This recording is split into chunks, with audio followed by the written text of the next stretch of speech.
एक ऐसा साइंस जिसकी जब भी बात होती है ना तो याद आता है एक्सरसाइज, पेन मैनेजमेंट, बैक एक मैनेजमेंट, फ्रोजन शोल्डर, ये सब याद आता है। लेकिन वो साइंस क्या आपको पता है लाइफस्टाइल डिजीजेस को भी मैनेज कर सकता है। हम बात कर रहे हैं physiotherapy, the most important science of medical science. तो इसको समझने के लिए हम बात करेंगे आज डॉक्टर दिव्या शर्मा से, जो फिजियोथेरेपी एक्सपर्ट है। Doctor Divya, welcome to our podcast health का सच with doctor Kamlesh Patel. So doctor Divya, what is physiotherapy is all about? Physiotherapy is something हम अक्सर बात करते हैं कि it is not only work on body एक, it not only modalities, there are so many other things, जैसे कि lifestyle related diseases, hypertension, diabetes, post surgical management. Physiotherapy इन सभी जगह पे अपना रिमार्केबल इफ़ेक्ट डाल रही है। एंड फ्रॉम पीडियाट्रिक टू जीरियाट्रिक्स हम इसमें रिज़ल्ट देख रहे हैं, हम स्पोर्ट्स में देख रहे हैं फिजियोथेरेपी के रिज़ल्ट, इवन हम ऑन्कोलॉजी हुआ, इन सब केसेस में भी फिजियोथेरेपी अपना काफ़ी इम्पैक्ट डाल रही है। So it's not only pain management and not only we will talk about modalities, there are so many other things जहाँ पे हम फिजियोथेरेपी का रिमार्केबल इफ़ेक्ट देख रहे हैं। यू सेड लाइफस्टाइल, फिजियोथेरेपी में भी लाइफस्टाइल थोड़ा अजीब नहीं है, अलग सा लग रहा है। So what is your experience in lifestyle diseases management in physiotherapy? Sir, I'm working since past 12 years in the field of physiotherapy, and currently I'm working in the cardiovascular surgery unit, and I have worked in bariatric surgery unit in the past. And मैं जो भी मेरी practice भी है like online classes, उसमें majority of time जो patients होते हैं they are mainly lifestyle related diseases, like some patients are hypertensive, कुछ ऐसे पेशेंट हैं who are suffering from obesity. तो सिंस पास्ट 12 ईयर अगर मैं कहूँ तो मेरा जो एक्सपीरियंस है, मेरा वर्किंग जो है वो लाइफस्टाइल रिलेटेड डिजीज़ मैनेजमेंट में ही है, जिसमें हम एक्सरसाइज की बात करते हैं, हम डाइट्स रिलेटेड बात करते हैं, हम और भी related to exercise we talk a lot in physiotherapy. तो जब लाइफस्टाइल डिजीजेस की बात आती है तो हम लोग नॉन कम्युनिकेबल डिजीजेस की बात करते हैं, लाइक डायबिटीज़, हाइपरटेंशन। राइट। तो आपके पास जो पेशेंट्स आते हैं वो मैक्सिमम डायबिटीज़ के आते हैं या हाइपरटेंशन के आते हैं, कुछ और डिजीज से आते हैं? मेनली जो पेशेंट हैं वो ओबेसिटी हुआ, वेट रिडक्शन हुआ, then few are hypertensive, then so many patients जो हैं वो post surgical management after surgery, जैसे कोरोनरी आर्टरी बाईपास ग्राफ्टिंग हुई या फिर एब्डोमिनल सर्जरी हुई, तो इनके बाद भी कई सारे ऐसे पेशेंट होते हैं जो फ्यू मंथ्स तक ऑन बेड ज़्यादा रहते हैं, बेड रिडन रहते हैं। तो उनको मोबिलिटी, उनकी फंक्शनल एक्टिविटी के लिए हम फिजियोथेरेपी उनको एडवाइस करते हैं, exercise, individualize exercise program plan करते हैं। तो mainly cardiovascular and then obesity, overweight and weight management. आपने बोला ओबेसिटी। जी सर। ओबेसिटी आपको क्या लगता है कि किस हद तक एक फैक्टर है? ओबेसिटी या ओवरवेट की हम बात करें तो अगर हम इंडिया में जिससे बात करते हैं तो not only obesity, if a person is obese तो वो बाहर से समझ में आ रहा है कि सबक्यूटेनियस फैट है, फैट डिपोजिशन है, ओवरवेट है। लेकिन इंडियन सिनेरियो में कई बार जो लीन एंड थिन पर्सन भी हैं उनके अंदर भी काफ़ी सारा हिडन फैट डिपोजिशन होता है, बिकॉज ऑफ अवर जेनेटिक संरचना, हमारी शारीरिक बनावट ऐसी है। तो ओबेसिटी नॉर्मली ये माना जाता है कि अगर पर्सन का नॉर्मल वेट से ज़्यादा वेट है तो देन पर्सन इज़ ओबीज या फिर वो ओवरवेट के कैटेगरी में आ रहा है। लेकिन because of our body structure, हमारी जो शारीरिक बनावट है उसमें ऐसा है कि हमारे दुबले पतले दिखने वाले इंडियंस में भी अंदर काफ़ी सारा फैट है, which is adipose tissues, visceral fat, जिसको हम एब्डोमिनल फैट के फॉर्म में देखते हैं। And it deposit around the intestine, liver, kidney. And ये जो फैट है, ये फैट कई तरह से हमारी बॉडी को इंसुलिन रेजिस्टेंट बना रहा है। हमें देखते हैं कि ओबेसिटी सिंड्रोम के केसेस देखते हैं, इसमें भी कई सारे पेशेंट होते हैं जिनको डायबिटीज़ है, हाइपरटेंशन है, क्रॉनिक हार्ट डिजीज स्टार्टेड हो जाती है। तो basically it's a cycle, if the person is obese then patient will suffer from other lifestyle related diseases. Right side, एक पॉडकास्ट मैंने किया था अभी recently doctor Kavita Ghadale ma'am के साथ। She is a expert senior gynaecologist. तो उन्होंने भी यही बात बोली थी कि जब हार्मोनल इम्बैलेंस की बात होती है फीमेल्स में तब हम लोग बात करते हैं ओबेसिटी, ओबेस गर्ल्स की। Yes, sir. लेकिन थीन एंड लीन में भी वो पॉसिबल है Yes. Hormonal disturbances, Yes, and you said it right कि visceral fat and all this. So, Dr. Divya, now I want to enlist the diseases which are actually called lifestyle diseases. तो lifestyle diseases कौन कौन सी होती है? इसके अंदर बहुत सारी कंडीशंस आ जाएंगी and it is due to because of our poor lifestyle, जिसमें हमारा पुअर डाइटरी हैबिट्स आ जाएगा, सेडेंट्री लाइफस्टाइल आ जाएगी। We are living in a era जहाँ पे हम बहुत भाग दौड़ वाला जीवन जी रहे हैं, तो stress, anxiety, even Alzheimer is also a lifestyle related disease आजकल हम देख रहे हैं हमारी पुअर लाइफस्टाइल की वजह से, because everything which is hurting your heart it will affect your brain. तो whatever is, so there are so many conditions जिसमें हम देखते हैं, अगर हम कार्डियोवेस्कुलर कंडीशन में बात करें तो हाइपरटेंशन हुआ, क्रॉनिक हार्ट डिजीज़ हुई, हार्ट अटैक हुआ। देन अगर हम न्यूरोलॉजिकल कंडीशन में अगर हम बात करें रिलेटेड टू ब्रेन, तो इसमें स्ट्रेस हुआ, एंजाइटी हुआ, डिप्रेशन हुआ, these are the lifestyle related disease. Then metabolic condition की बात करें तो इसमें आ जाएगा आपका डायबिटीज़, देन ओबेसिटी। फिर हम मस्कुलोस्केलेटल में बात करें तो मस्कुलोस्केलेटल में आपका ऑस्टियोपोरोसिस आ जाता है, डीजनरेटिव कंडीशंस लाइक ऑस्टियोआर्थराइटिस, जो कहने के लिए तो ग्रेजुअली विथ उम्र के साथ में होती हैं, लेकिन due to our poor lifestyle आजकल बहुत अर्ली एज में भी हमको ऑस्टियोआर्थराइटिस के पेशेंट देखने को मिल रहे हैं। तो ये सब कुछ मिलके हमारा लाइफस्टाइल रिलेटेड डिजीजेस और नॉन कम्युनिकेबल डिजीजेस का पार्ट है। डॉक्टर दिव्या, बहुत ही एक्सटेंसिव लिस्ट थी एंड सीरियसली मतलब इतना इन्फॉर्मेटिव था, बहुत ही अच्छा इन्फॉर्मेटिव है। अब जस्ट एक क्यूरियोसिटी है मेरे अंदर कि आपने फिजियोथेरेपी किया and then you are expert in dealing with cardiopulmonary diseases. तो डॉक्टर दिव्या, आपका एक्सपर्टीज जो था वो फिजियोथेरेपी में था, अभी आपका उसके ऊपर भी एक्सपर्टीज हो गया कार्डियोपल्मोनरी डिजीजेस में।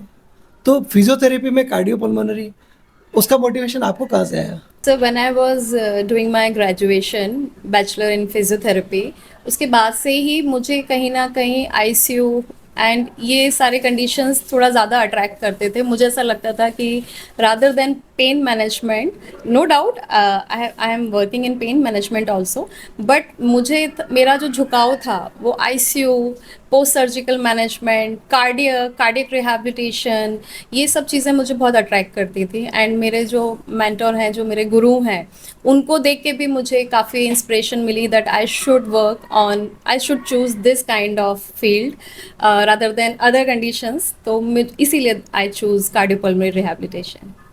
आपके गुरु ने इंडिया की सिचुएशन जो है ना वो बहुत पहले से ही भाप ली थी, इसीलिए आपको एडवाइस किया होगा, क्योंकि अभी obesity, lifestyle diseases, diabetes, hypertension, इनके केसेस डे बाय डे बढ़ते ही जा रहे हैं, Right. कम होने का नाम ही नहीं ले रहे। तो आपको क्या लगता है कि व्हाट इज एक्चुअल सिचुएशन या what is the actual reason कि लोग इतने सारे लाइफस्टाइल डिजीजेस के शिकार होते जा रहे हैं? India is becoming a hub और capital of non communicable diseases. Diabetes के केसेस हम देखते हैं, 11.4% population is suffering from diabetes, 15.3% population is suffering is pre diabetic and so many people जिनको पता ही नहीं है। तो सर इसके बहुत सारे कारण हैं, जैसे मैंने पहले भी बताया। एक तो हमारा पुअर डाइटरी हैबिट्स, ऑलरेडी हमारी जो स्टैंडर्ड इंडियन डाइट है उसमें कार्बोहाइड्रेट बहुत ज़्यादा होता है as compare to the protein, and due to poor dietary habits हम ultra processed food, packet food, added sugar, refined carbs हम बहुत ज़्यादा मात्रा में कंज्यूम कर रहे हैं। तो एक्चुअली में देखा जाए तो एक तो डाइटरी हैबिट्स बहुत एक बड़ा रीज़न है।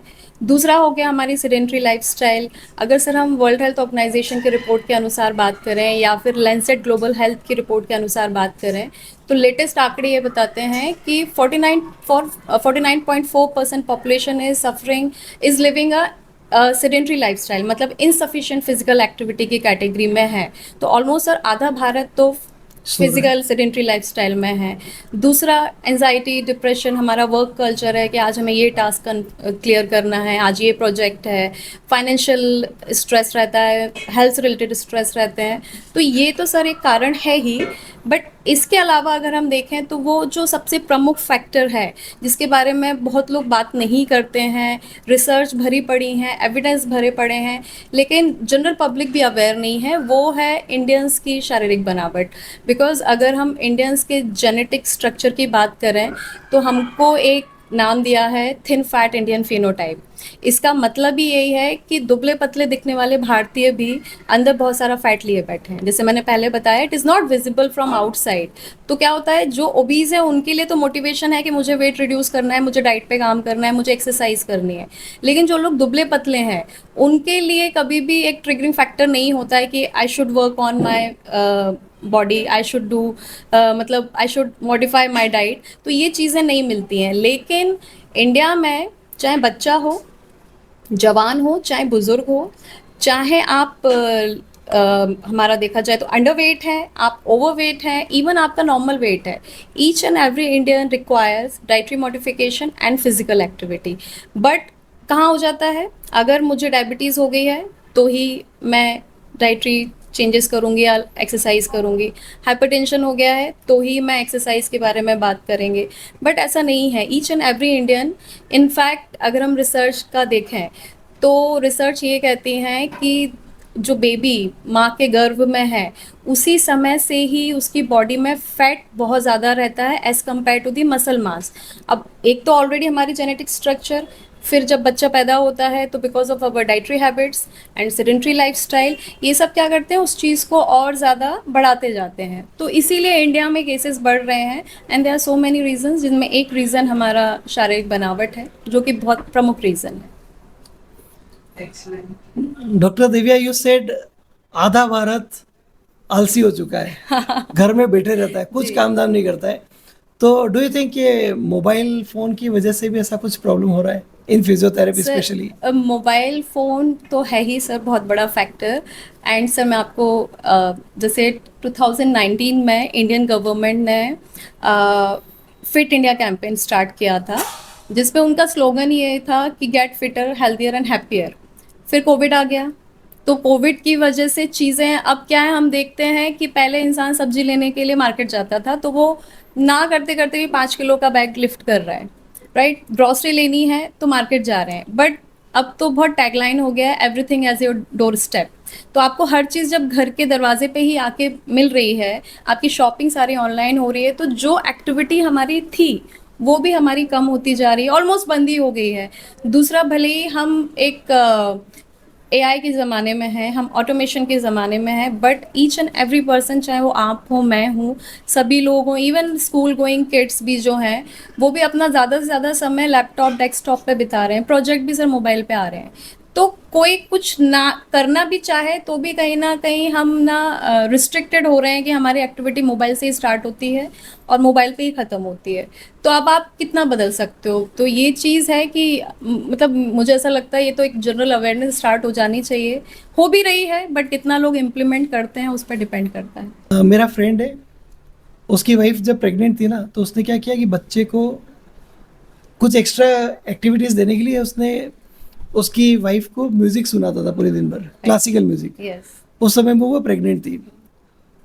जब वो बच्चा पैदा हुआ ना, उसके बाद केवल 4-5 साल का हुआ ना, तब उसने नेशनल लेवल के जो म्यूजिकल इवेंट्स होते हैं, म्यूजिक के या गाने के event, vocal and musical events, सारे के सारे टॉप रैंक से जीते ओके, एट तो the age of 5। At the age of 5। Right. क्योंकि उसने जब वो प्रेग्नेंट थी ना, तब उसको म्यूजिक बहुत सुनाया था, क्लासिकल म्यूजिक। और इवन वो बड़े बड़े जो होते हैं ना, जैसे आचार्य भीमसेन या इस तरह के, मतलब काफ़ी बड़े बड़े जो विशारद होते हैं, वो जब बजा रहे थे तो उनका पॉइंट आउट करके बोला कि आप ये जो बजा रहे हो ना, ये आप जो राग बजा रहे हो वो बजाने की कोशिश कर रहे हो, आप बजा नहीं पा रहे हो, गलत बजा तो रहे हैं। वो बोले यार 5 साल का बच्चा, how he is capable of finding out such problems. तो डॉक्टर दिव्या, यू सेड कि जन्म के पहले, अरे यार बच्चा तो पैदा भी नहीं हुआ अभी, तो उसको कैसे लाइफस्टाइल डिजीजेस हो सकती है? लाइफस्टाइल रिलेटेड डिजीजेस ऐसा नहीं है।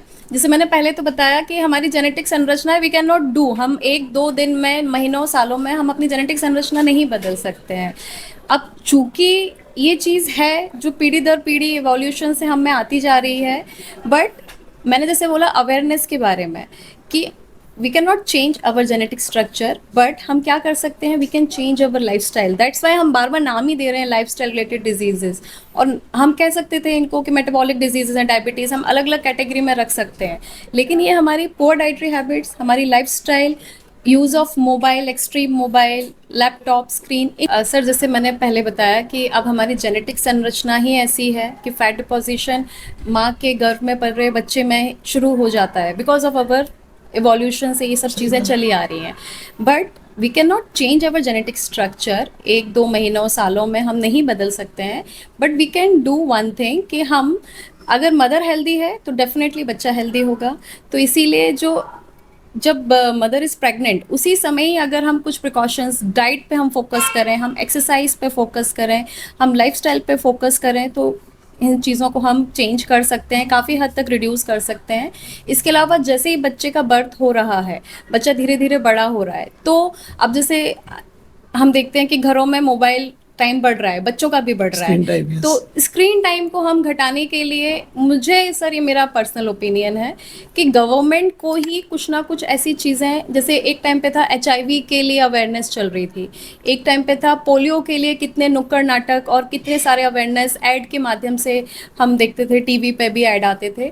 तो सर अब चूंकि India is becoming capital of lifestyle related diseases, तो कुछ ऐसे हमको कदम उठाने चाहिए जिसमें बच्चों पे, इवन स्कूल लेवल पे ही, उनके करिकुलम में, उनके सिलेबस में कुछ हम ऐसा पार्ट डाल दें कि ऐसा नहीं है कि सिर्फ करिकुलम का हिस्सा है इसीलिए एक्सरसाइज करानी है, इसीलिए योगा कराना है, या सिर्फ पढ़ाना है इसलिए हम संतुलित आहार की बात करेंगे।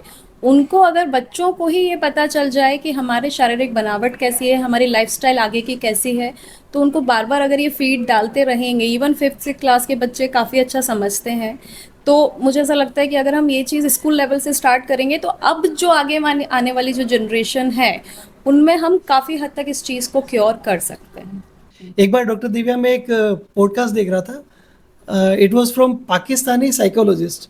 तो उसने एक बहुत अच्छी बात बोली थी। अच्छी बात को हमेशा प्रेज करना चाहिए, चाहे वो पाकिस्तान से है चाहे इंडिया से है, इट डजेंट मैटर, बट अच्छी बात होती है। तो उसने एक बहुत अच्छी बात क्या बोली थी पता है? बच्चे मोबाइल फ़ोन तब उठाते हैं जब उनके पास करने को कुछ नहीं होता है। सबसे लास्ट में मोबाइल फ़ोन उठाते हैं। हमारे यहाँ पर इंडिया में क्या होता है, हम सबसे पहले मोबाइल फ़ोन पकड़ा देते हैं ताकि वो बैठा रहे शांति से, हम लोग हमारा काम करने दें। अगर उनके साथ खेलने को कोई मिले, कुछ हो, तो डेफिनेटली वो कर सकते हैं। तो इस तरह के पेरेंट्स को डॉक्टर दिव्या आप क्या कहना चाहेंगे? सर स्क्रीन टाइम कम करना नहीं है मेन कारण, मेन हमारा जो फोकस होना चाहिए वो स्क्रीन से बच्चों को दूर रखना ही है। क्योंकि एक टाइम के बाद में वो अपने एजुकेशन के लिए, अपनी स्टडी के लिए कहीं ना कहीं उनको स्क्रीन की ज़रूरत पड़नी है, उसके लिए हम उनको रोक नहीं सकते हैं। But what we can do कि हम फ्रॉम बिगनिंग ही, बच्चा जब 1.5-2 साल का हो रहा है तब से ही हम चाहें तो कुछ ऐसी एक्टिविटीज़ स्टार्ट कर सकते हैं। जैसे अगर आप देखें तो आजकल घरों में भी हम हार्नेस सिस्टम लगे होते हैं, बच्चों को हैंगिंग की प्रैक्टिस कराना, जिम्नास्टिक एक्टिविटीज़ में हम बच्चों को इन्वॉल्व कर सकते हैं, साइकिलिंग हुआ, स्विमिंग हुआ, और सिर्फ कंपटीशन पर्पस से नहीं कि हमें उनको आगे जाके किसी स्पोर्ट्स का हिस्सा बनाना है। अक्सर पेरेंट्स में एक कंपटीशन होता है, मुझे मेरे बच्चों को स्विमिंग में डालना है, मुझे मेरे बच्चों को जुडो, कराटे या मार्शल आर्ट सिखाना है। नहीं, अगर हम इसको एज अ फिटनेस के तौर पे भी देखें तो वो चीज़ें लाइफ लॉन्ग, एक लॉन्ग टर्म सिनेरियो में चलती हैं। तो अगर हम चाहते हैं कि फ्रॉम चाइल्डहुड ही, तो पहली चीज़ तो मैंने जो बताई कि स्कूल से ही उनकी फीडिंग उनके स्टडी में और दिमाग में भरना चाहिए कि नहीं, आपका जो फिटनेस लेवल हमें इंक्रीज़ करना है just to prevent all these, ये सब बीमारियां भविष्य में आजकल इंडिया में बढ़ रही हैं, तो उसके लिए स्कूल से एक फीड आ जाए उनके दिमाग में। पहली चीज़ ये। दूसरा, आपको एक्टिविटीज़ जैसे मैंने बोला, साइकिलिंग हुआ, स्विमिंग हुआ, रनिंग हुआ, जॉगिंग हुआ, they are so many playful activities जिसमें आप इंडोर एक्टिविटीज़ भी ले सकते हैं। क्योंकि जैसे हम देखते हैं ना, बैठ के जो बच्चे खेलते हैं, एक टाइम पे था बच्चे लंगड़ी बहुत खेलते थे, रस्सी कूदना, जैसे मैंने तो बहुत खेली है लंगड़ी वगैरह, रस्सी कूदना, इवन सितौलिया, जिसमें आप फोकस वाला काम भी कर रहे हैं, साथ में आप रनिंग भी कर रहे हैं, आप चेजिंग भी कर रहे हैं। तो इस तरह की एक्टिविटीज़, प्लेफुल एक्टिविटीज़। तो आपको मोबाइल तो हटाना ही पड़ेगा। आप सोच रहे हैं कि बच्चे को थोड़ी देर के लिए मोबाइल दे दें, तो नहीं, इट विल एंड अप कि आप कहीं ना कहीं बच्चे को भी लत लगने लगती है। तो इसीलिए पहली चीज़ तो you have to remove mobile, आप बिल्कुल उसको साइड में रख दो, and then involve in so many other physical activities, playful activities, जिसमें आपका ब्रेन भी शार्प हो। जैसे लूडो हुआ, सांप सीढ़ी हुई, आप ये सब चीज़ें खेलते हैं, ये सब चीज़ें आप, लूडो क्या हो गया है, मोबाइल लूडो वाला कन्वर्ट हो गया है। तो उस चीज़ों को हमको हटा के फिजिकल, जिसमें हम मेंटल स्ट्रेंथ को भी इंक्रीज़ कर रहे हैं और फिजिकल स्ट्रेंथ को भी इंक्रीज़ कर रहे हैं। This is great motivation for our teenagers and जो स्कूल गोइंग बच्चे हैं उनके लिए बहुत अच्छा मोटिवेशन है। एक मेरी फ्रेंड है फ्रॉम स्कॉटलैंड, तो वो बताती है कई बार कि हमारे यूरोप में तो बच्चों को फिजिकल एक्टिविटीज़ में डालते ही डालते हैं। आपके इंडिया में इतना फिजिकल एक्टिविटी में बच्चों को इंडल्ज नहीं करते जितना हमारे यहाँ पर करते हैं। तो मैं देखता हूँ कई बार कि काफ़ी हद तक उसकी बात सही भी है। डॉक्टर दिव्या, ये बात तो हुई हमारी लाइफस्टाइल डिजीजेस होने की या उससे बचने की। अगर एक बार किसी को कोई लाइफस्टाइल डिजीज हो जाए तो उसको क्या करना चाहिए? Sir, if the person is suffering from lifestyle related diseases, जैसे मैंने बताया आपको, हमने काफ़ी सारे नाम लिए। मेटाबॉलिक में अगर हम चले जाएं तो डायबिटीज़ हुआ, देन अगर हम obesity is also metabolic condition, cardiovascular में भी हमने काफ़ी सारे नाम लिए। तो if a person is suffering from lifestyle related diseases या फिर नॉन कम्युनिकेबल डिजीजेज, तो हमको हमेशा एक होलिस्टिक अप्रोच लेके चलना चाहिए। बीइंग अ फिजियोथेरेपिस्ट, मैं ये नहीं कह सकती कि आप सिर्फ फिजियोथेरेपी एक्सरसाइजेज कर लीजिए तो आपको एकदम मैजिकल रिजल्ट मिल जाएंगे। केवल डाइट से आपको मैजिकल रिजल्ट नहीं मिलेंगे, या फिर केवल और केवल मेडिसिन जो हम रहती हैं उनसे हम बहुत रिमार्केबल रिजल्ट नहीं ले सकते। तो अगर हम चाहते हैं कि रूट कॉज ख़त्म करना, तो हमको एक होलिस्टिक अप्रोच लेनी पड़ेगी, जिसमें हमारी मेडिसिन हुआ, डाइट हुआ, फिजियोथेरेपी, हमको सब कुछ इन्वॉल्व करना पड़ेगा। बट पर्टिकुलरली हम अगर फिजियोथेरेपी या फिटनेस रिलेटेड, एक्सरसाइज रिलेटेड बात करें, तो सर 1969 में वर्ल्ड हेल्थ ऑर्गेनाइजेशन ने एक वर्ड अडेप्ट किया था, and the word is exercise prescription. और इसको आधिकारिक तौर पे लागू किया था उन्होंने, अडॉप्ट किया था। तो हम देखते हैं मेडिकल प्रिस्क्रिप्शन हमने बहुत सुना है, मेडिसिन प्रिस्क्रिप्शन हमने बहुत सुना है, तो exercise prescription is also very important factor in curing the diseases, जिसमें बहुत क्लियरली मेंशन है कि exercise is equal to medicine. ना ऐसा है कि एक्सरसाइज सुपीरियर है, ना ऐसा है कि केवल और केवल medicine will give you result. तो बोथ आर इक्वल। तो definitely we can cure so many diseases with the physiotherapy, with the exercises. But I always tell my students, my patient, कि जब भी आप एक्सरसाइज प्रिस्क्रिप्शन कर रहे हैं तो इट इज़ वेरी इंपॉर्टेंट कि आप इंडिविजुअलाइज प्रोग्राम करें। इंडिविजुअलाइज प्रोग्राम इसीलिए क्योंकि हर डिजीज़ का इम्पैक्ट हर एक पर्सन की बॉडी में अलग अलग होता है। हर किसी की देखा जाए तो मोटापा अलग अलग कैटेगरी में रहेगा। डायबिटीज़ किसी का एकदम कंट्रोल है तो किसी के लिए क्रॉनिक डायबिटिक कंडीशन है, बहुत ज़्यादा इरेगुलर ब्लड शुगर लेवल है। हाइपरटेंशन की बात करें तो कोई हो सकता है जो प्री हाइपरटेंसिव हुआ, कई लोग होते हैं जो सीवियर हाइपरटेंसिव है, हाई ब्लड प्रेशर है। तो इसीलिए we should make individualize program. हर किसी पेशेंट के लिए अलग अलग एक्सरसाइज प्रोग्राम होना चाहिए। डॉक्टर दिव्या, आपने बोला एक्सरसाइज प्रिस्क्रिप्शन। अच्छा, मैं इसको आम भाषा में समझाता हूँ कि एक डायबिटीज़ का पेशेंट, हाई ब्लड शुगर का पेशेंट गया डॉक्टर के पास। डॉक्टर उसको कुछ मेडिसिन लिखता है, नीचे कुछ खाना पीना आपको परहेज करना, ये परहेज करना, ये नहीं करना है, और एक लाइन लिखता है एक्सरसाइज करना है। ठीक है, व्यायाम करना है, व्यायाम, नियमित व्यायाम करें। नियमित व्यायाम। अब वो पेशेंट क्या करता है पता है? उल्टा करता है। उसको नियमित व्यायाम पहले चालू करना चाहिए, then he has to started focusing on diet, और उसके साथ में मेडिसिन को। वो सोचता है कि यार डॉक्टर ने तो मेडिसिन लिखी, मतलब उसने तो जादू का छड़ी दे दी हमको, Right. उसी से मैं ठीक हो जाने वाला हूँ। ये तो सब फालतू में ऐसे ही डॉक्टर ने पर्चा भरने के लिए लिख दिया होगा। Literally this is happening. I have seen many prescriptions जिनको लोग पढ़ते हैं और बोलते हैं डॉक्टर साहब देखो कितनी बढ़िया दवाई लिखी है, ये लिखा वो लिखा। मतलब मैं बोलता हूँ यार ऐसा नहीं है, उन्होंने जो नीचे लिखा उसको भी उतना ही इक्वल वेटेज दो आप, पालन करें। पर नहीं देते। Right. तो राइट टर्म है एक्सरसाइज प्रिस्क्रिप्शन। ये मैं मतलब सबको एडवाइस करना चाहूँगा कि इसके ऊपर ज़रूर से फोकस करें। हमारे जब हम लोग एक्टिविटी करते हैं, जब हमारी मसल एक्शन में होती है, तब ग्लूट ट्रांसपोर्टर होते हैं जो आपके सीरम से या ब्लड से ग्लूकोज को लेके मसल्स में डाल देते हैं, तो आपका ब्लड में शुगर लेवल कम हो गया, सिंपल। तो डॉक्टर दिव्या, ऐसी कौन से सेट ऑफ एक्सरसाइजेज हैं जिससे आप डायबिटीज़ को बहुत अच्छे से कंट्रोल कर सकते हो या बहुत अच्छे से मैनेज कर सकते हो? तो सर, अगर हम पर्टिकुलरली डायबिटीज़ को लेके बात करें तो जैसे मैंने कहा कि every individual needs individualize exercise program. तो लेकिन एक चीज़ जो मैं जनरलाइज बोलती हूँ कि आंख बंद करके सभी को पालन कर लेना चाहिए। आप हो, मैं हूँ, डायबिटीज़ से सफ़र कर रहे हैं, हाइपरटेंशन से सफ़र कर रहे हैं, एंजाइटी, स्ट्रेस, ओबेसिटी, एनीथिंग। तो एक चीज़ जो हम सभी को पालन करनी चाहिए वो है आपका mind body activities, mindful activities, जिसमें आप अगर हम देखें तो योग आ जाता है, मेडिटेशन हुआ, ब्रीदिंग एक्सरसाइज बहुत ही मैजिकल रिजल्ट देते हैं। देन लाइट इंटेंसिटी एक्सरसाइज जैसे कि हमारा relax walking, relax jogging, effortless swimming हो गया, बिल्कुल एकदम चिल मोड में आप ट्रेडमिल पे वॉक कर रहे हैं या फिर आप साइकिलिंग कर रहे हैं, तो ये जो लाइट इंटेंसिटी एक्टिविटीज़ हैं ये सभी के लिए एप्लीकेबल है।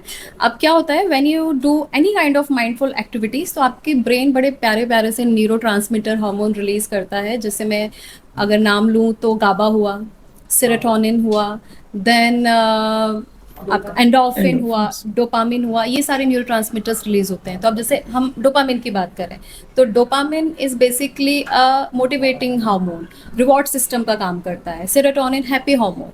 देन हम लें तो endorphin natural pain relieving factor है। तो जब हम माइंडफुल एक्टिविटी करते हैं तो ये सब चीज़ें क्या करती हैं, और specially I advice do in the morning, क्योंकि जब भी आप सुबह सो के उठते हैं तो हमारी बॉडी की नेचुरल फिजियोलॉजिकल मैकेनिज्म होती है विच इज़ नॉट एबनॉर्मल। ये नॉर्मल है कि कॉर्टिसोल का लेवल इंक्रीज होता है, और कॉर्टिसोल को क्या हो रहा है आज के टाइम में बड़ा नेगेटिवली पोर्ट्रे किया जा रहा है कि your wrinkle is because of cortisol, आपकी belly fat is because of cortisol, आपके pigmentation is because of cortisol. तो कॉर्टिसोल हमेशा बहुत नेचुरल अमाउंट में जो रिलीज़ हो रहा है वो बॉडी की रेगुलर फिजिकल एक्टिविटी के लिए ज़रूरी होता है। When you take too much of stress and anxiety, आप बहुत ज़्यादा लाइक शुगर लेवल भी बढ़ा हुआ है, तो ये क्या होता है, इसका पूरे दिन भर इसका एलिवेशन ये रेज्ड रहता है। तो जब आप किसी भी तरह की माइंडफुल एक्टिविटी मॉर्निंग में करते हैं तो कॉर्टिसोल का लेवल जो होता है वो धीरे धीरे रिड्यूस होता है, तो आप काम होते हैं, आप रिलैक्स होते हैं, यू कैन फोकस। अब कॉर्टिसोल का एक काम ये भी है कि आपकी हार्ट रेट भी बढ़ाता है, आपके ब्लड शुगर लेवल को भी बढ़ाता है। तो when you do any kind of mindful activity in the morning तो आपके ब्लड शुगर लेवल को रिड्यूस कर रहा है, जिसमें आपने बहुत ज़्यादा मेहनत नहीं करी है, आपने बहुत रिलैक्स माइंडफुल एक्टिविटीज़ करी हैं। फिर अगर हम जाएँ तो mild to moderate to high intensity workout. But yes, अगर हम डायबिटीज़ पर्टिकुलर जैसे आपने सवाल किया, तो डायबिटीज़ के लिए जो मॉडरेट इंटेंसिटी एक्सरसाइज है जिसमें हम थोड़ा सा स्पीड में हम रनिंग कर सकते हैं, जॉगिंग स्पीड में कर सकते हैं, साइकिलिंग हुआ, वी कैन लिफ्ट वेट, हम वेट ट्रेनिंग स्ट्रेंथ ट्रेनिंग भी कर सकते हैं। तो इसमें क्या होता है, अक्सर लोग ये सोचते हैं डायबिटिक पेशेंट कि हम तो 30 मिनट का वॉक मॉर्निंग में कर रहे हैं, which is good, very good, आप बहुत अच्छे से एक्सरसाइज कर रहे हैं, आप अपने हेल्थ के लिए आप काफ़ी ज़्यादा मोटिवेटेड हैं, that's why you are doing walking. But walking is not enough, specially आप अगर सोच रहे हैं कि आपने मॉर्निंग में एक बार वॉकिंग कर लिया। अगर डायबिटीज़ है तो हमारा दिन में कई बार ऐसा होता है जब ब्लड शुगर लेवल रेज्ड होता है, स्पेशली आफ्टर मील, जिसे हम post prandial blood sugar level भी कहते हैं। तो it is very important to perform exercise snacking. आप जब भी कुछ खा रहे हो उसके 5-10 मिनट पहले या 5-10 मिनट बाद में लाइट एक्टिविटीज़ कर लीजिए। इवन आप चाहें तो हाफ kg के वेट भी लिफ्ट कर सकते हैं, आप खुद की बॉडी का वेट लेके एक्सरसाइज कर सकते हैं, जैसे हम स्ट्रेंथ ट्रेनिंग भी कहते हैं, लेकिन हल्का फुल्का, जिसमें आपको बहुत मेहनत नहीं करनी है, आप ये कर सकते हैं। देन जब आपको और हम एडवांस लेवल पे जाएँ तो हम स्ट्रेंथ ट्रेनिंग की, जिसमें हम high intensity workout, but always I advise कि आप इसको इंडिविजुअलाइज करिए, क्योंकि if a person is suffering from raised blood sugar, बहुत ही इरेगुलर ब्लड शुगर लेवल है, हाईली इंक्रीज्ड है, तो अक्सर ये जो पेशेंट होते हैं उनमें हम डायबिटिक रेटिनोपैथी की कंडीशन देखते हैं। तो क्या होता है, अगर आप सडनली बहुत ज़्यादा वेट लिफ्टिंग, आप मोटिवेट हो गए, आपने वीडियो देख लिए, आपने रील्स देख लिए और आप जिम चले गए और आप वहाँ पे हैवी वेट लिफ्ट कर रहे हैं, तो उससे क्या होता है, तो जो हमारी रेटिना में जो ब्लड वेसल्स होती हैं, धमनियाँ होती हैं, उनके डैमेज होने की पॉसिबिलिटी होती है। तो इसीलिए हैवी वेट लिफ्टिंग एकदम से हर किसी को स्टार्ट नहीं करना है। माइंडफुल एक्टिविटी, मॉडरेट एक्टिविटी आप करिए, अगेन आप कंसल्ट कीजिए। Then you can do high intensity exercise, उसमें भी आपको जाना चाहिए प्रोग्रेसिव रेजिस्टेड एक्सरसाइज के थ्रू। पहले आप कम वेट उठाइए, then you can do circuit training, आप 10 रिपीटिशन कीजिए, स्लोली आप 10 रिपीटिशन के 2 सर्किट्स ले लीजिए, एंड देन आप इस चीज़ में, तो बेसिकली प्रोग्रेस ग्रेजुअली, एकदम से हमको जंप नहीं करना है, क्योंकि आप चाहते हैं कि लॉन्ग टाइम आपको रिजल्ट मिले डायबिटीज़ के लिए, एक्सरसाइज के लिए, तो आपको रेगुलर बेसिस में करिए एंड स्लोली प्रोग्रेस करिए। आपने डॉक्टर दिव्या एक वर्ड बोला, एक्सरसाइज स्नैकिंग। अब पुराने ज़माने में एक बात कही जाती थी, walk a mile after a meal. तो उस समय में ये डिक्टम ऐसा इसलिए बनाया था, मुझे ऐसा लगता है पर्सनली, कि उस समय में क्या गांव बहुत छोटे छोटे होते थे, एक मील में तो गांव ही खत्म हो जाता था। तो इसीलिए शायद उस समय में बोला कि यार आप वो एक मील ही चलो, खाने के बाद में ज़्यादा मत चलो, तो पता चला शेर वेर आ गया तो आपको खा जाएगा। तो ये चीज़ हो सकती है, तो इसीलिए उस समय में ये कॉन्सेप्ट डेवलप हुआ होगा कि वॉक अ माइल आफ्टर मील।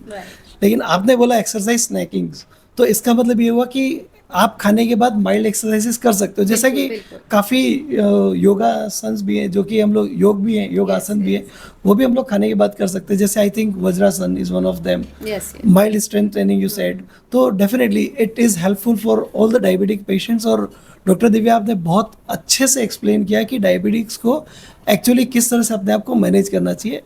अब नेक्स्ट ये था कि आपका जो थीसिस टॉपिक था, एज आई रिमेंबर, वो हाइपरटेंशन पे था। तो how hypertension management is related to physiotherapy? तो पहली चीज़ तो ये कि जनरल पब्लिक थोड़ा सा, अगर मुझे उच्च रक्तचाप है, मेरा बीपी बढ़ा हुआ है, तो मुझे कसरत मैं नहीं करूं ज़्यादा, तो मैं हल्का फुल्का चल लेता हूं, वॉक कर लेता हूं, टहल लेता हूं, ये माना जाता है। अक्सर हम लोगों से यही सुनते हैं। लेकिन देखा जाए तो एरोबिक एक्सरसाइज हुई, स्ट्रेंथ ट्रेनिंग हुई, ये सभी बहुत ही रिमार्केबल रिजल्ट देते हैं हमारे ब्लड प्रेशर को रिड्यूस करने में। तो there is a term which is called post exercise hypotension. So sir, there is a term which is called post exercise hypotension. इसका मतलब यही है कि एक्सरसाइज करने के बाद में हमारा ब्लड प्रेशर रिड्यूस होता है। और इसके पीछे की वजह ये है कि जब भी हम एक्सरसाइज करते हैं तो इनिशियली 5-10 मिनट तक तो हमारा ब्लड बीपी भी बढ़ेगा, हमारा हार्ट रेट भी बढ़ेगी, रेस्पिरेटरी रेट भी बढ़ेगी, कॉर्टिसोल लेवल सडनली जब हम एक्सरसाइज स्टार्ट करते हैं तो इंक्रीज होता है। दैट्स वाई यहाँ मेन रोल आता है warm up and cool down का। Then whenever we start exercise, तो एक्सरसाइज करने के बाद में जब हमारा हार्ट रेट बढ़ा, हार्ट की फंक्शनिंग एक्टिविटी बढ़ी, क्योंकि we are doing upper limb exercise, lower limb exercise कर रहे हैं, तो हर जगह ऑक्सीजन की रिक्वायरमेंट बढ़ती है। एंड ऑक्सीजन की रिक्वायरमेंट को फुलफिल करने के लिए ब्लड फ्लो इन सब जगह पे परफ्यूजन इंक्रीज हो जाता है, ब्लड परफ्यूजन इंक्रीज होगा। तो जब हम एक्सरसाइज करते हैं तो परफ्यूजन इंक्रीज हुआ, परफ्यूजन इंक्रीज होने के बाद में ब्लड फ्लो सभी जगह मसल्स में पहुंचा। तो उसकी वजह से देखा जाए तो एक साइकिल डेवलप होती है जो कि कहीं ना कहीं एक्सरसाइज के बाद में, and it is not a one day process, जब हम रेगुलर बेसिस पे करते हैं तो हमारा बीपी रिड्यूस होने लगता है। And sir, there is a term which is called endothelial dysfunction, जो हम ओबेसिटी में देखते हैं, हाइपरटेंशन में भी देखते हैं, हम डायबिटीज़ में भी देखते हैं। तो exercise is a give remarkable result because endothelial dysfunction को ये क्योर करती है, क्योंकि there is a term which is called nitric oxide, जो कि पोटेंट वेसोडाइलेटर है। तो जब हम एक्सरसाइज करेंगे तो नेचुरली हमारा नाइट्रिक ऑक्साइड रिलीज होती है। अब चूंकि बीपी है, ब्लड प्रेशर बढ़ा हुआ है, हम जानते हैं आर्टीरियल थिकनिंग होने लगती है, हमारी जो ब्लड वेसल्स हैं वो कड़क होने लगती हैं। तो नाइट्रिक ऑक्साइड क्या होता है, इसकी मात्रा भी कम होने लगती है। तो मसल्स क्या है, हमारी ब्लड वेसल संकुचित हो जाती हैं, जिसकी वजह से हम और देखते हैं बीपी बढ़ रहा है।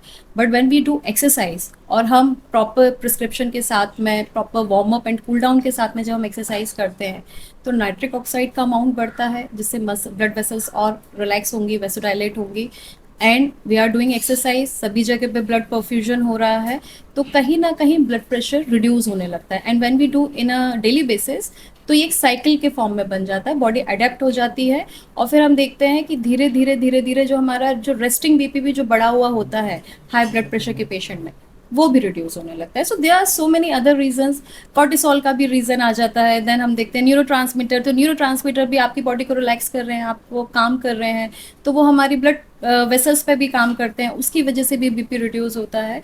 तो सिर्फ एक मैकेनिज्म वर्क नहीं करती जो हम एक्सरसाइज करते हैं, हमारा ब्रेन भी एक्टिव होता है, हमारी मसल्स भी एक्टिव होती हैं, हमारी ब्लड वेसल्स भी एक्टिव होती हैं, तो everything work together, and then exercise की वजह से हमें काफ़ी अच्छा बीपी रिडक्शन देखने को मिलता है। Great explanation doctor Divya.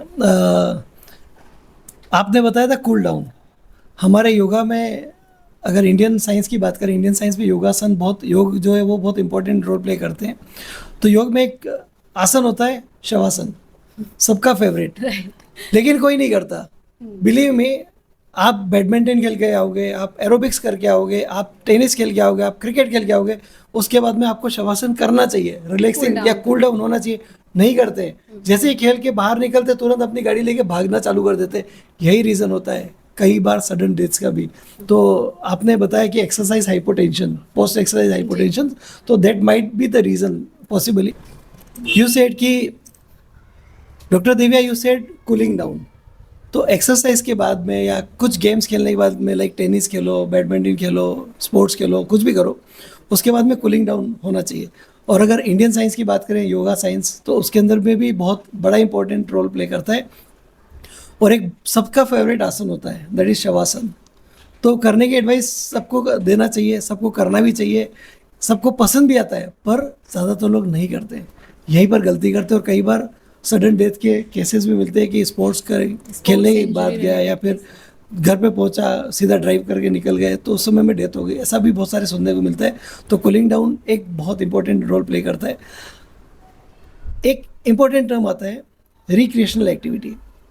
जब भी फिजियोथेरेपी की बात होती है तब दो तरह की एक्सरसाइज की बात होती है, एक तो रिक्रिएशनल एक्टिविटी और एक वो एक्सरसाइजेज जो हम लोग काउंटिंग के साथ करते हैं, एक दो, जैसे डंबल उठाए, एक दो डंबल उठाए, लाइक वाइज। और रिक्रिएशनल एक्टिविटीज़ लाइक कि आपने एरोबिक्स किया या जुम्बा किया या इस तरह की एक्सरसाइज की जिसमें आप एकदम भूल गए कि पहले क्या हो रहा है, बाद में क्या हो रहा है, आप उस पर्टिकुलर टाइम फ्रेम में आ गए। तो which is better to manage lifestyle diseases? Sir, lifestyle diseases management के लिए फिजिकल एक्टिविटी ही इम्पॉर्टेंट है, फिर चाहे वो माइंडफुल एक्टिविटी हो, चाहे वो रिक्रिएशनल एक्टिविटी हो, चाहे वो स्ट्रेंथ ट्रेनिंग हो, चाहे वो वेट ट्रेनिंग हो, एरोबिक्स हो। बट येस, ये डिपेंड करता है आप किस समय पे और किसको क्या पसंद है, क्योंकि हर एक इंसान जिम नहीं जा सकता है, हर एक पर्सन वेट ट्रेनिंग किसी किसी को नहीं पसंद आती है। तो important thing is activities, physical activity. अब आप उसमें चूज़ करिए कि आपको क्या करना है। अगर हम रिक्रिएशनल एक्टिविटीज़ की बात करें तो इसमें हमारी प्लेफुल एक्टिविटीज़ भी आ जाती हैं, डांस हो गया, एरोबिक्स हो गया, जुम्बा हो गया। देन हम काफ़ी सारी जो हमारी प्लेफुल एक्टिविटीज़ जो हम स्पोर्ट्स लेते हैं, रस्सी कूदना हुआ, लंगड़ी हुआ, ये सभी हमारी रिक्रिएशनल एक्टिविटीज़ का हिस्सा है। तो ये भी इम्पॉर्टेंट है क्योंकि ये आपके फोकस कंसंट्रेशन को, क्योंकि आप फुल बॉडी मूवमेंट कर रहे हो, आप हैंड मूवमेंट कर रहे हो, तो ये भी ज़रूरी है। फिर आप जब कह रहे हैं कि ऐसे स्ट्रेंथ ट्रेनिंग की बात आप कर रहे हैं, तो सर वो भी ज़रूरी है क्योंकि स्ट्रेंथ ट्रेनिंग आपकी मसल्स को काफ़ी ज़्यादा स्ट्रॉन्ग बनाती है। अब अगर हम बात करें कि जो पोस्ट मेनोपॉजल वुमेन जो होती हैं, राइट, जिनमें धीरे धीरे हम ऑस्टियोपोरोटिक केसेस देखते हैं, हड्डियां जो होती हैं वो वीक होने लगती हैं, तो इन सब पेशेंट्स में ये रिसर्च कहती है, काफ़ी सारे एविडेंस है जो ये कहते हैं कि आप सब तरह की एक्टिविटीज़ कर लीजिए, आप एरोबिक्स भी करिए, रिक्रिएशनल भी करिए, लेकिन strength training and close chain exercise, right, weight training का एक जो हिस्सा है वो करना बहुत ज़रूरी होता है। तो हर एक एक्सरसाइज का अपना अपना एक इंपॉर्टेंस है। जैसे अगर मैं स्ट्रेंथ ट्रेनिंग की बात करूँ, पर्टिकुलरली जैसे मैंने अभी एक केस लिया, पोस्ट मेनोपॉजल हम ऑस्टियोपोरोटिक के केसेस देखते हैं, तो whenever we do strength training या फिर हम क्लोज चेन एक्सरसाइज जिसमें हम अपनी ही खुद की बॉडी वेट का ले रहे हैं, जैसे हम वॉल पुशअप ले लिया, हमने प्लैंक्स स्टार्ट किए हैं, स्क्वाट्स हुआ, लंजेस हुआ, लंज वॉक हुआ, राइट, लंगड़ी वगैरह, ये सब चीज़ें जो एक्टिविटीज़ होती है ना, ये आपकी मसल डेंसिटी को इंक्रीज़ करती हैं।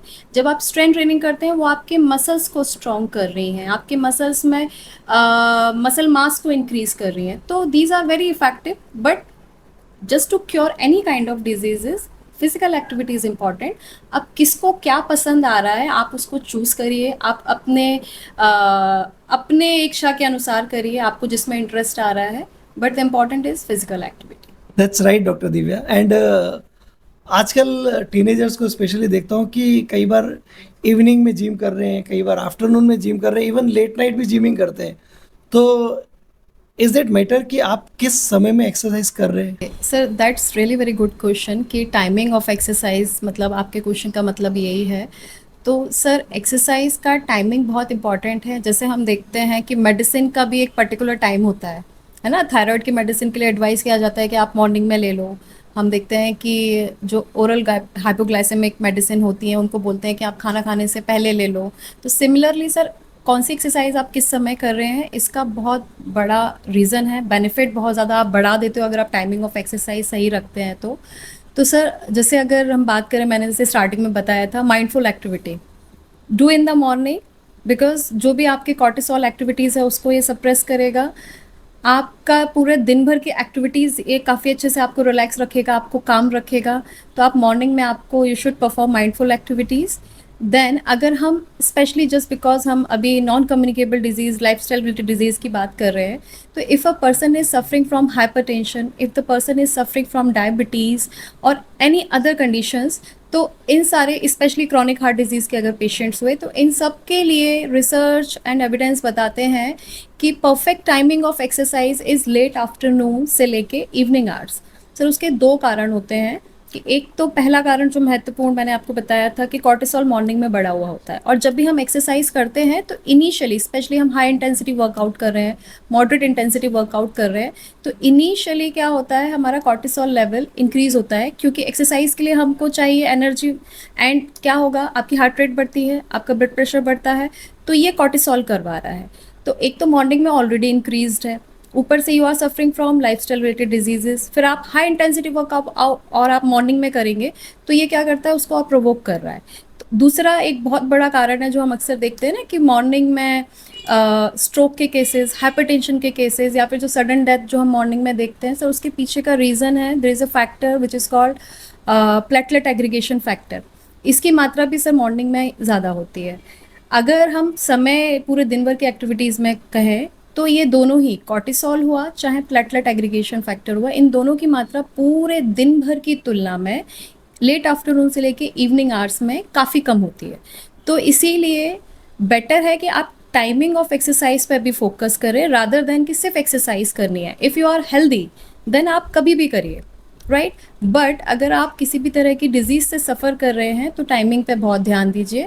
तो इसीलिए हमको इवनिंग आवर्स में, लेट आफ्टरनून आवर्स में एक्सरसाइज करनी चाहिए। इससे हमें और भी ज़्यादा अच्छे रिजल्ट देखने को मिलते हैं, and chances of any kind of complications ये थोड़े से कम हो जाते हैं। इंडिया में हम लोग जगह जगह सुनते हैं कि मैंने ये एक्सरसाइज की थी, मेरा डायबिटीज़ ठीक हो गया, ये किया था तो मेरा हाइपरटेंशन ठीक हो गया, बट नथिंग इज़ डॉक्यूमेंटेड।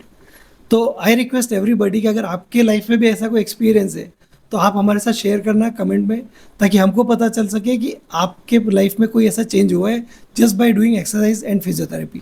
अब तक हमने जितनी भी बात की ना, सबके सब बात करी है लाइफस्टाइल डिजीज़, डायबिटीज़, हाइपरटेंशन, इसमें एक्सरसाइज, उसमें एक्सरसाइज। क्या नॉर्मल इंसान को एक्सरसाइज नहीं करना चाहिए? मैं हमेशा एक लाइन यूज़ करती हूँ which is my tag line. मैं पेशेंट्स को भी बताती हूँ, क्योंकि पेशेंट आके क्या बोलते हैं कि मैडम हम तो वॉक करते हैं और मैं तो किसान हूँ, खेती किसानी करने वाला इंसान हूँ, मुझे क्यों हुआ, बीपी क्यों हो गया, मुझे डायबिटीज़ क्यों हो गई, या फिर मुझे क्यों ओपन हार्ट सर्जरी कराने की ज़रूरत पड़ गई।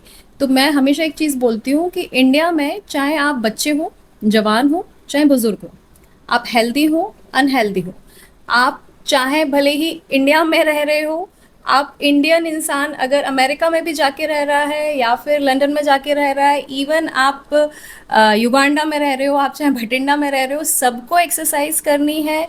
आपका वज़न नॉर्मल है, आपका वज़न अंडरवेट है, या फिर आप ओवरवेट हो, exercise is mandatory for each and every person. उसका कारण मैंने स्टार्टिंग में ही बताया था कि हमारी शारीरिक संरचना, हमारा genetic structure, and there was a time जब इंडिया फूड स्कार्सिटी की कंडीशन में था। अब हम न्यूट्रिशनल अबंडेंस की बात तो नहीं कह सकते, लेकिन फूड अबंडेंस तो है। जगह जगह पे हमको पिज़्ज़ा, बर्गर, इसके आउटलेट दिख जाते हैं। पहले जहाँ पे एक ब्रांड होता था, अब ये हमको हर 10 दुकान के बाद में मिल रहा है। तो फूड अबंडेंस तो है, न्यूट्रिशनल अबंडेंस हम नहीं कह सकते हैं। तो एक्सरसाइज तो सभी को करनी है, फिर चाहे आप बच्चे ही क्यों ना हो, आप जवान ही क्यों ना हो, आप हेल्दी हो, अनहेल्दी हो, exercise is compulsory for everyone. आँख बंद करके सबको सोच लेना चाहिए कि मुझे एक्सरसाइज करनी है। राइट साइड जेनेटिक हंगर है हमारे अंदर, क्योंकि पहले हमको खाना मिलता नहीं था, हाँ। अभी अबंडेंट में, बट न्यूट्रिशन कितना मिल रहा है I am not sure. Right. So exercise is mandatory for each and everyone out there. And doctor Divya, thank you so much for this elaborative physiotherapy exercise for lifestyle disease management and everything. I think कि अगर कोई भी diabetic हो या कोई भी hypertensive हो, वो अगर इस वीडियो को देख रहा है और उसको अपनी लाइफ में अप्लाई करता है, इम्प्लीमेंट करता है, तो this will be our great success. With this, thank you so much.